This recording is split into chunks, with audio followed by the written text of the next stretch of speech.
నమస్తే, welcome to ఏఐటీవీ.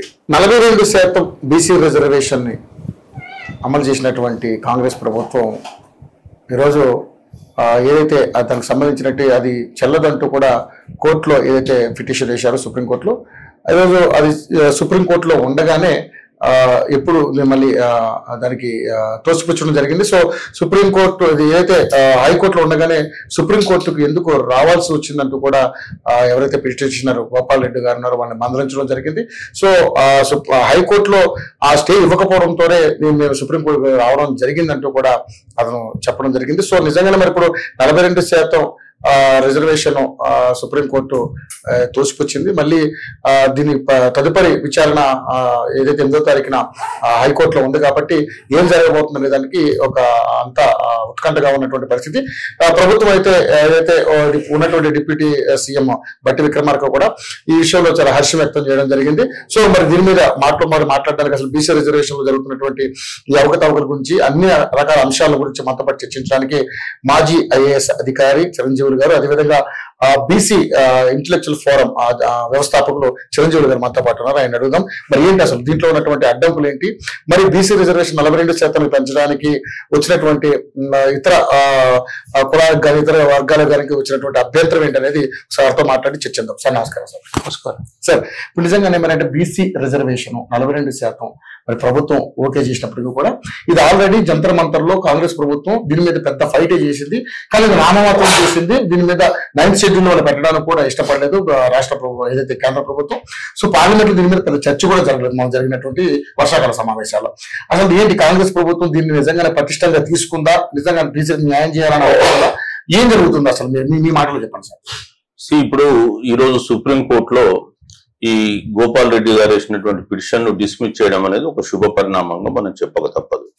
So వాస్తవానికి తెలంగాణ హైకోర్టులో పెండింగ్ లో అంశం ఉండగానే సుప్రీంకోర్టుకు వెళ్ళడం అనేది ఒక ప్రీమాచ్యూర్ స్టెప్ యాక్షన్ అది. సో అందుకనే సుప్రీంకోర్టు కూడా దాన్ని తోసిపుచ్చడం జరిగింది. రెండో విషయానికి వచ్చేస్తే రాష్ట్ర ప్రభుత్వానికి దీనిపైన ఎంత చిత్తశుద్ధి ఉంది అని మనం చూసుకున్నట్టయితే రాష్ట్ర ప్రభుత్వం కులగణన జరిపింది, డెడికేటెడ్ కమిషన్ పెట్టింది, జీవోలు ఇచ్చింది. ఇంతవరకు రాష్ట్ర ప్రభుత్వం యొక్క చిత్తశుద్ధిని ఎవరు కూడా శంకించలేరు. అదేవిధంగా కోర్టులలో కూడా ఫైట్ చేస్తున్నారు. కానీ ఈ బిల్లు మనకు శాశ్వతంగా పరిష్కారం కావాలంటే 9వ షెడ్యూల్లో పెట్టాలి. ఈ 9వ షెడ్యూల్లో పెట్టాలంటే కేంద్రంలో అధికారంలో ఉన్నటువంటి బీజేపీ యొక్క సహాయ సహకారాలు అవసరం. సో కేంద్రంలో ఉన్నటువంటి బీజేపీ పైన ఇప్పుడున్న కాంగ్రెస్ ప్రభుత్వం పెట్టాల్సినంత ప్రెషర్ పెట్టలేదనేది మా యొక్క ముఖ్య ఉద్దేశం. రెండవది ఏంటంటే పార్లమెంట్ సమావేశాల్లో మొన్న జరిగిన శీతాకాల సమావేశాల్లో ఈ బిల్లు గురించి ప్రధాన ప్రతిపక్ష నాయకుడైన రాహుల్ గాంధీ గారు ఒక్క నిమిషం కూడా మాట్లాడారు. 30-35 రోజుల సమావేశాలు నిర్వహిస్తే ఒక 2 నిమిషాల టైం కూడా ఆయనకి ఈ బిల్లు గురించి మాట్లాడడానికి దొరకలేదు. అంటే మనం ఏమనుకోవాలి, మరి చిత్తశుద్ధి వారికి ఎంత కమిట్మెంట్ ఉందని మనం చెప్పాల్సి వస్తుంది. ఎందుకంటే వారు మాట్లాడితే సోషల్ జస్టిస్ 50% సీలింగ్ బద్దలు కొడతాం, ఎవరి జనాభా ఇంతనో వారి వాటా వారికి అంత ఇస్తామని చెప్తున్నప్పుడు మరి ఈ బిల్లు పైన కొంత మాట్లాడాల్సి ఉంటుంది కదా. ఎంతసేపు బీహార్ గురించి ఆ ఓటర్ లిస్టులు ఓటర్ చోరీ గురించి మాట్లాడితే మరి మా బిల్లుల గురించి కూడా మాకు ఉంటది కదా ఆత్రత. సో వారు మాట్లాడలేకపోయినారు. ఒకటి. రెండోది, మేము కాంగ్రెస్ ను కూడా మొదటి నుంచి కోరుతున్నాం ఏంటంటే మీరు ఇన్ని చేస్తున్నారు, మనకేంటంటే అధికారంలో ఉన్న బీజేపీ మద్దతు అనేది చాలా ఇంపార్టెంట్. సో దానికి అనుకూలంగా మొదలు ఇక్కడ ఒక అఖిలపక్ష సమావేశాన్ని పెట్టుకొని వాళ్ళకి ఉన్నటువంటి అనుమానాలు ఏదో నివృత్తి చేసి వాళ్ళందరినీ తీసుకెళ్లి ఢిల్లీకి వెళ్ళి ప్రధానమంత్రిని రాష్ట్రపతిని కలవండి అన్నాం. సో మీరు ఇక్కడ అఖిలపక్ష సమావేశమే పెట్టలే, ప్రధానమంత్రికి నేను లెటర్ రాసిన వారు ఇవ్వడం లేదు అంటే మరి నువ్వు అఖిలపక్ష సమావేశం తీసుకొని పోయి నేను కలుస్తున్నామంటే అది వేరే తీరు ఉంటుంది. లేదా నువ్వు ఇతరత్ర కారణాలతో ప్రధానమంత్రిని చాలా సార్లు కలిసినారు, మరి అప్పుడన్నా ఈశ్వరైజేషన్ లా లేదు. సో మేము కోరుతున్నది ఒకటే, మీకు నిజంగా చిత్తశుద్ధి ఉంటే మీరు ఇప్పటికే అన్ని రకాల ఎఫర్ట్స్ మీరు పెడుతుంది. మీరు తమిళనాడులో చూస్తే జయలలిత గారు 39 మంది వాళ్ళ లోక్సభ సభ్యులు, 39 మందితో ఆమె ఆ రోజు అఖిలపక్ష సమావేశాలు 5 నుంచి 6 సార్లు తమిళనాడు చెన్నైలో పెట్టడం, వాళ్ళందరినీ తీసుకెళ్లి ఢిల్లీకి వెళ్ళడం, ఢిల్లీలో ప్రధానమంత్రిని రాష్ట్రపతిని కలవడం, అదేవిధంగా ఇతర పార్టీల్లో వాళ్ళని కూడా కలవడం, వాళ్ళందరి మద్దతు సమీకరించి ఆమె 9th షెడ్యూల్లో పెట్టించుకోగలిగింది రాజ్యాంగ సవరణ చేయించి. ఇవాళ మీకు 235 మంది లోక్సభ సభ్యులు ఉన్నారు, మీకు 39 పార్టీల మద్దతు ఉంది. మరి ఇంకా మీరు చేయకపోతే ఇంకెవరు చేయాలి? ఇవాళ ఉన్నటువంటి అధికారంలో ఉన్నటువంటి పక్షం పార్టీ కూడా అబ్సల్యూట్ మెజారిటీతో లేదు, అది కూడా వేరే వాళ్ళు మద్దతు ఇస్తేనే అక్కడ ఉన్నారు. సో మీరు వేరే పార్టీలు వాళ్ళకి మద్దతు ఇచ్చే వాళ్ళని కూడా కలిసి, సపోజ్ ఈ రోజు బీహార్ ముఖ్యమంత్రి నితీష్ కుమార్, ఆయన కూడా 68% రిజర్వేషన్లు పెంచితే హైకోర్టు కొట్టేసింది. అట్లాంటి వాళ్ళందరినీ ఒక ఏకం చేసి కేంద్ర ప్రభుత్వం మీద ప్రెషర్ పెట్టగలిగి ఉంటే 100% సాధించుకుని వచ్చేటువంటి అవకాశం ఉంది. ఆ ప్రయత్నం మనం చేయలేదు. సో వీళ్ళు చేయలే. ఇక్కడ రాష్ట్రంలో కేంద్రంలో వీళ్ళ ఉన్నటువంటి ఢిల్లీలో ఉన్నటువంటి వీళ్ళ నాయకులు కూడా ఎవరు చేయలేదు. ఇక బీజేపీ మాకు తెలుసు మొదటి నుంచి, బీజేపీ అంటేనే ఓబీసీలకు వాళ్ళు ప్రతి దాంట్లో అడ్డుకునేటువంటి వ్యక్తులు. ఇవాళ 1990లో విపి సింగ్ గారు ఎప్పుడైతే మండల్ కమిషన్ అమలు గురించి ఉద్యోగాలలో 27% రిజర్వేషన్ అమలు పరుస్తూ ఆయన జీవో ఇస్తే దాన్ని అడ్డుకొని ఆయనకు మద్దతు విరమించి ఆయన గవర్నమెంట్ పడగొట్టి కమండల్ యాత్ర చేసిన వాళ్ళు వీళ్ళు. పార్లమెంట్ సాక్షిగా ఓబీసీలకు రిజర్వేషన్లు ఇవ్వద్దు అని చెప్పి వాదించిన వాళ్ళు వీళ్ళు. 2006లో ఆ రోజు మన్మోహన్ సింగ్ గారు కేంద్ర విద్యా సంస్థల్లో అంటే 27% రిజర్వేషన్లు ఓబీసీలకు తీసుకొస్తే దాని మీద కూడా దేశవ్యాప్తంగా ఉద్యమానికి వీళ్ళు కంకణం కట్టుకున్న వాళ్ళు వీళ్ళు. ఎవరు అడగకుండానే 10% ఈడబ్ల్యూఎస్ రిజర్వేషన్ తీసుకొచ్చి అగ్రవర్ణాల పట్ల వాళ్ళకున్న ప్రేమను చాటుకున్నటువంటి వ్యక్తులు వీళ్ళు. ఎవరన్నా అగ్రవర్ణాల వాళ్ళు దేశంలో ధర్నాలు చేసిందా, రాస్తా రోకులు చేసిందా, ఎవరన్నా గొడవలు చేశారా, కోర్టుకు వెళ్ళారా? ఎవరు అడగకన్నా మొదలే 10% వాళ్ళకు వారం రోజులలో అమలు చేసినటువంటి గంతం ఇది.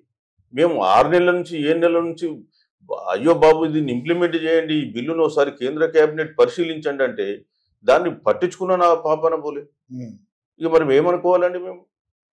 ఇక ప్రధాన ప్రతిపక్షంతో రాష్ట్రంలో ఉంది బీఆర్ఎస్, వాళ్ళు గూడ మీద పిల్లిలాగా నిలబడి చూస్తున్నారు. వాళ్ళు ఏ ఒక్క రోజు కూడా 42% గురించి వాళ్ళ అగ్రనాయకులు మాట్లాడలేదు, మాట్లాడలేదు. పాపం వీళ్ళు కింద మధుసూదనాచారి కావచ్చు, లేదా మన Srinivas Goud minister, ex minister కానీ, లేదా మనకు ఉన్నటువంటి బండ ప్రకాష్ కానీ వీళ్ళు మాట్లాడుతున్నారు. ఎంతో కొంత వీళ్ళకి ఆ కమిట్మెంట్ ఉంది, వీళ్ళు చేస్తున్నారు. ఇప్పుడు మాకు కాంగ్రెస్ లో ఉన్న మా బీసీ మంత్రుల మీద కూడా మాకేం కోపం లేదు. వాస్తవానికి పొన్నం ప్రభాకర్ కానీ, మహేష్ కుమార్ గౌడ్ కానీ వీళ్ళు 100% చిత్తశుద్ధితో పనిచేస్తారు. కానీ వాళ్ళ చేతిలో పూర్తి అధికారం లేదు. కాబట్టి వాళ్ళు మళ్ళీ ఇక్కడ ఉన్నటువంటి ఆధిపత్య కులాల మీద డిపెండ్ కావాల్సినటువంటి పరిస్థితి ఉంది. సో వారిని కూడా మేము అంటలేం. మేము ఏమంటున్నామంటే పాలకులు ఎవరైతే ఉన్నారో వాళ్ళు ప్రెషర్ పెట్టాలి గవర్నమెంట్ మీద, కేంద్ర ప్రభుత్వం మీద. వాళ్ళ నాయకుడిని, అధినాయకుడు ఢిల్లీలో ఉంటాడు, వారిని కలుసుకొని వాళ్ళు ఒక స్ట్రాటజీతో వాళ్ళు ముందుకు పోయి కేంద్ర ప్రభుత్వం మీద ప్రెషర్ పెడితే ఇది సాధ్యమైంది. కానీ మొత్తంగా చూసుకుంటే సార్ ఇక్కడ కామారెడ్డి డిక్లరేషన్లో చాలా అట్టాసంగా బాహాటంగానే వాళ్ళ అందరూ కూడా ప్రచారం చేసిన సందర్భాలు ఉన్నప్పుడు మరి ఎందుకు దీని మీద అంత చిత్తశుద్ధితో కమిట్మెంట్తో పనిచేయలేకపోతున్నారు? కారణం ఏంటంటే అంటే దీని వెనకాల మన రాజకీయ దురుద్దేశం అంటే ఇప్పుడు బీసీలు ఎప్పుడైనా సరే అన్ని పొలిటికల్ పార్టీస్ కూడా వాళ్ళ ఓట్ బ్యాంక్ గా మాత్రమే వాడుతున్నాయి, కానీ వాళ్ళకు చేయాలనేటువంటి ఆలోచన ఎప్పుడు లేదు. నేను ఇవాళ ఇక్కడ ఉన్న ప్రభుత్వాన్ని ఎందుకు తప్పుపడతా అంటే కేవలం ఒక రిజర్వేషనే కాదు, మీరు ఏమన్నారు, ఆర్థిక పరంగా బీసీలను ఆదుకుంటామని ఎవ్రీ ఇయర్ 20,000 కోట్ల బడ్జెట్ పెడతామన్నారు. సో మీరు లాస్ట్ ఇయర్ ఎంత ఇచ్చిండ్రు? 9,200 కోట్ల బడ్జెట్ ఇచ్చి ఖర్చు పెట్టింది 2,080 కోట్లు. అంటే మీకు బీసీల పట్ల ఎంత చిత్తశుద్ధి ఉందో మనకు అర్థమవుతుంది కదా. నామినేటెడ్ పోస్టులు ఉన్నాయి తెలంగాణలో. మీరు ఒక దాదాపు ఒక 70 కార్పొరేషన్లకు రకరకాల పోస్టులు నియమించారు. అలా బీసీలు ఎంతమంది అండి, ఎస్సీలు ఎంతమంది, ఎస్టీలు ఎంతమంది?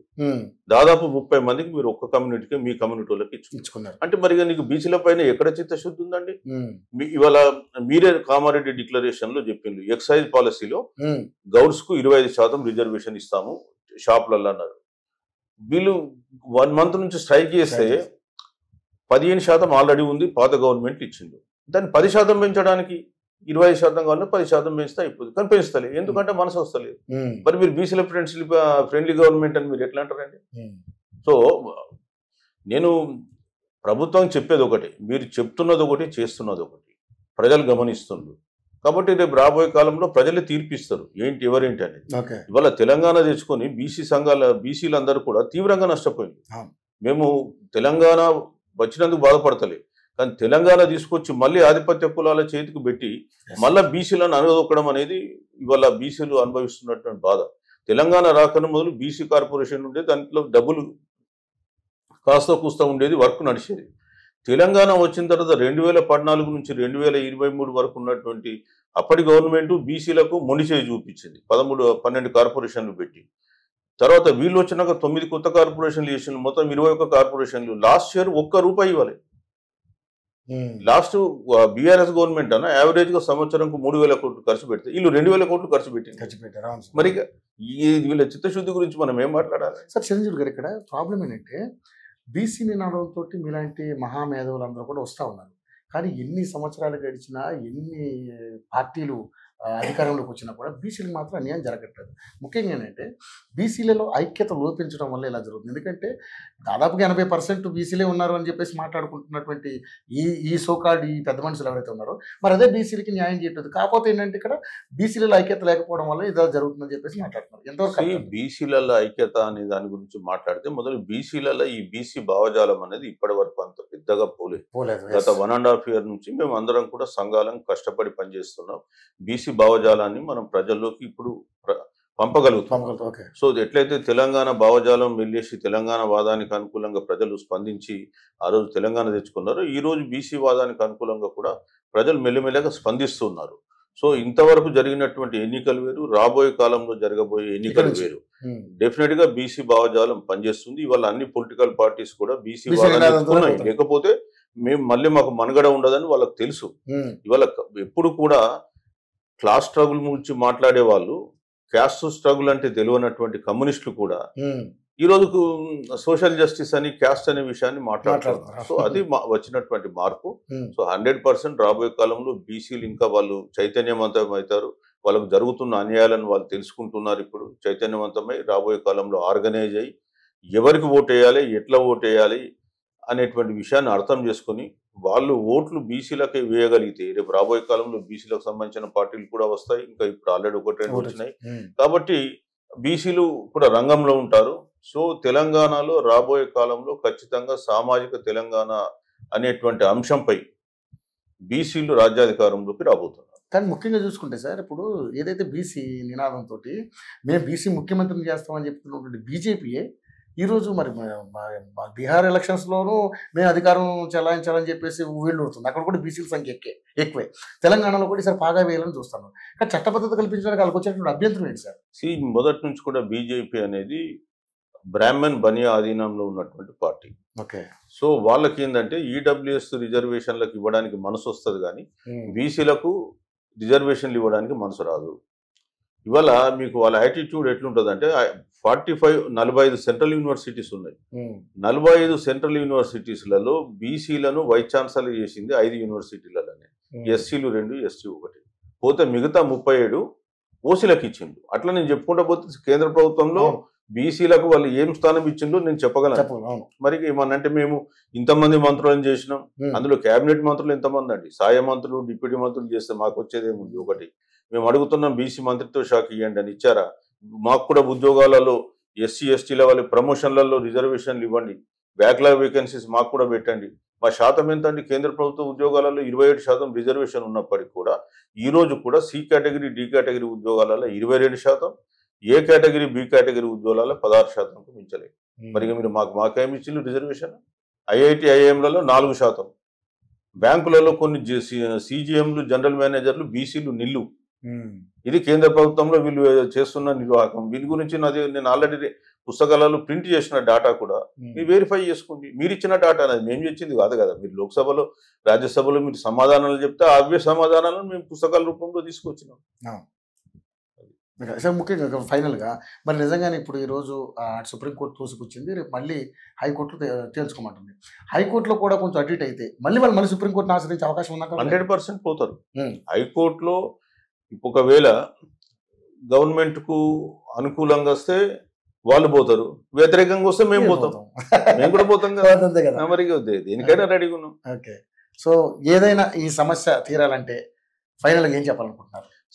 సమస్య తీరాలంటే మనకు కోర్టుల నుంచి ఇట్లాంటి చిక్కులు రాకుండా ఉండాలంటే 9th షెడ్యూల్లో పెట్టమని మేము కోరుతున్నాం. దానికి అనుకూలంగానే మనం పనిచేద్దాం. ఈరోజు 94లో తమిళనాడు 9th షెడ్యూల్లో పెట్టించుకుంది. 31 సంవత్సరాలు అయిపోయింది. They are still enjoy. ఒకటి.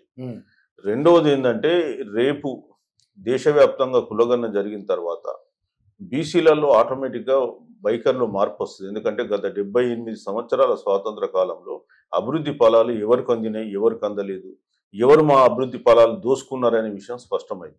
సో దేశవ్యాప్తంగా బీసీ కాన్షియస్నెస్ అనేది పెరగబోతుంది. సో ఈ కులగణన జరిగిన తర్వాత ఈ బీసీ కాన్షియస్నెస్ పెరుగుతుంది కాబట్టి బీసీలు ఖచ్చితంగా రేపు రాజ్యాధికారంలో కీలక పాత్ర పోషిస్తారు. వాళ్ళు అధికారంలోకి వచ్చినాక ఈ కోర్టులు నిర్దేశించిన కృత్రిమ సీలింగ్ 50% కృత్రిమ లేయర్ ఇది. రాజ్యాంగంలో ఎక్కడ 50% సీలింగ్ ఉండాలని లేదు. సో అది కోర్టులు విధించినాయి. 50% మించకూడదు అంటున్నారు కదా సార్. అదే కోర్టులు అంటున్నారు, రాజ్యాంగంలో ఎక్కడ లేవు. కాబట్టి ఈ సీలింగ్ ను బద్దలు కొట్టాలంటే రాజ్యాంగాన్ని మళ్ళీ సవరణ చేయాల్సి ఉంటుంది. సో చేసుకుని ఈ సీలింగ్ ను బద్దలు కొట్టి జనాభా దామాషా ప్రకారం బీసీలకు రిజర్వేషన్లు ఇచ్చే రోజులు ఖచ్చితంగా రాబోతున్నాయి, వస్తాయి కూడా. ఓకే.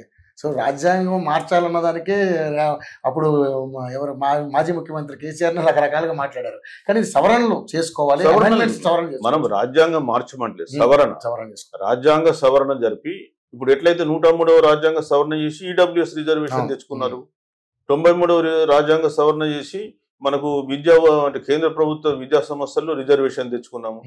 కాబట్టి ఇప్పుడు కూడా ఇంకొక రాజ్యాంగ సవరణ జరిపి 50% సీలింగ్ అనేటువంటి దాన్ని తీసేసి మనం కొత్త చట్టం తీసుకుని వస్తే సరిపోతుంది. మనం రాజ్యాంగం మార్చడం అంటే రాజ్యాంగ మౌలిక స్వరూపాన్ని మార్చడం కాదు, ఇక్కడ ఓన్లీ సవరణ అంతే. Thank you sir, thank you so much అండి.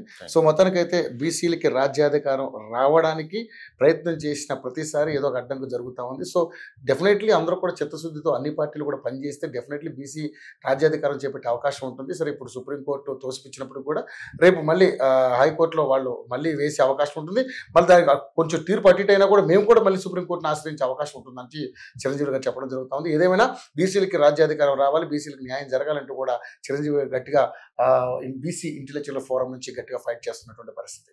Over to studio.